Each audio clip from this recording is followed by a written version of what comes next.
Sir मला जाणून घ्यायचं आहे की वेळेप्रमाणे गोष्टी बदलतात, तसं शिक्षणामध्ये सुद्धा परिस्थिती खूप बदलत चालली आहे. सुरुवातीची परिस्थिती आणि आताची परिस्थिती जर आपण पाहिलं तर तुम्हाला काय बदल जाणवतोय?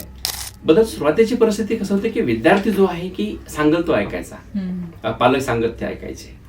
आणि ज्यावेळेस आजचा विद्यार्थी जो आहे की पालकांनी सांगितलं किंवा कोणी सांगितलं तर ऐकायचं नाही. आणि मग आज अभ्यासाला बस म्हणलं की प्रत्येक मुलाला राग येतो, की माझे पालक सारखंच मला जे आहे की अभ्यासाला बस म्हणतात. ही मुलामध्ये भावना तयार झालेली आहे. याच्यात सगळ्यात महत्वाचा घटक काय झालेला आहे की आज विद्यार्थी अभ्यास करत असताना फोकस अभ्यासावर करत नाही, त्याच्या डोक्यामध्ये अनेक विचार असतात. तर विद्यार्थ्याला आज शिक्षण संस्थांनी जाणून देणं गरजेचं आहे की अभ्यास किती महत्वाचा आहे, अभ्यास तुला करणं किती गरजेचं आहे, आणि ह्या अभ्यासामुळे उद्याचं तुझं उज्ज्वल भविष्य घडणार आहे. खरं. तर हे बदल खूप झाले आहेत. पहिला विद्यार्थी एकदा सांगितलं की ऐकत होता, माझ्या पालकांनी सांगितलंय, शिक्षकांनी सांगितलंय. पण आजच्या विद्यार्थ्याला हे वारंवार सांगावं लागतं आणि ते करून घ्यावं लागतं.